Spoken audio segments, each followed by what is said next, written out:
चंद्रमा की कक्षा में पहुंचा स्पेसक्राफ्ट, लगाई शानदार छलांग। अब 16 अगस्त तक चंद्रमा के चक्कर लगाएगा स्पेसक्राफ्ट।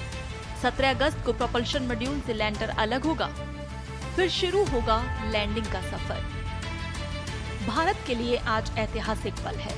एक और महत्वपूर्ण प्रक्रिया संपन्न हुई है। अंतरिक्ष यान को चंद्रमा की कक्षा में सफलतापूर्वक स्थापित किया गया, यानी चंद्रयान 3 उस कक्षा में पहुंच गया जहां से चंद्रमा का गुरुत्वाकर्षण शुरू हो जाता है। अब 16 अगस्त तक चंद्रमा के चक्कर लगाएगा चंद्रयान और 17 अगस्त को प्रोपल्शन मॉड्यूल से लैंडर अलग होगा और फिर शुरू होगा लैंडिंग का सफर। लैंडर की सफल लैंडिंग होने के बाद भारत एक नया इतिहास रचेगा। अगर सफल लैंडिंग हो जाती है तो ऐसा करने वाला भारत दुनिया का चौथा देश बन जाएगा। अब तक ये उपलब्धि सिर्फ अमेरिका, रूस और चीन के पास है। इसके साथ ही लैंडर की सफल लैंडिंग होने के बाद भारत दुनिया का पहला ऐसा देश होगा जो चांद के दक्षिणी ध्रुव पर लैंड करेगा। चंद्रयान 3 को LVM-3 रॉकेट द्वारा अंतरिक्ष में लॉन्च किया गया। चंद्रमा की कक्षा में पहुंचने के बाद अब प्रोपल्शन मॉड्यूल लैंडर और रोवर कॉन्फ़िगरेशन को 100 किलोमीटर की चंद्र कक्षा में लेकर जाएगा। इसके बाद लैंडर प्रोपल्शन मॉड्यूल से अलग हो जाएगा और चंद्रमा की सतह पर सॉफ्ट लैंडिंग का प्रयास करेगा। प्रोपल्शन मॉड्यूल में रहने योग्य ग्रह पृथ्वी पेलोड का स्पेक्ट्रोपोलरिमेट्री भी है, जो इसके वर्णक्रमीय और पोलरिमेट्रिक गुणों का अध्ययन करने के लिए पृथ्वी से प्रकाश का विश्लेषण करेगा। आपको बता दें कि चंद्रयान 2 के विक्रम लैंडर की लैंडिंग को नासा स्थित मैड्रिड स्टेशन से ट्रैक किया गया था, लेकिन इस बार चंद्रयान 3 की लॉन्चिंग से लेकर लैंडिंग तक की निगरानी बेंगलुरु स्थित ISRO telemetry tracking and command network station से की जा रही है। वहीं इस बीच रॉकेट और चंद्रयान के अलग होने की प्रक्रिया को ब्रुनेई और बियाक से भी ट्रैक किया गया था। चंद्रयान 3 को कुल 7 पेलोड के साथ लॉन्च किया गया है।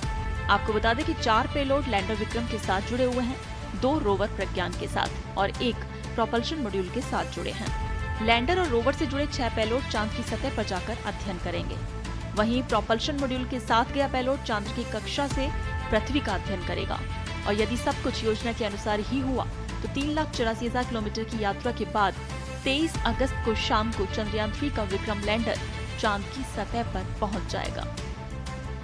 चंद्रयान 3 जो कि चंद्रयान 2 का अनुवर्ती मिशन है, जो चंद्रमा पर एक अंतरिक्ष यान उतारने और चंद्र सतह का पता लगाने के लिए एक रोवर तैनात करने का प्रयास करेगा। ये रोवर चंद्रमा की संरचना और जियोलॉजी पर डेटा एकत्र करेगा।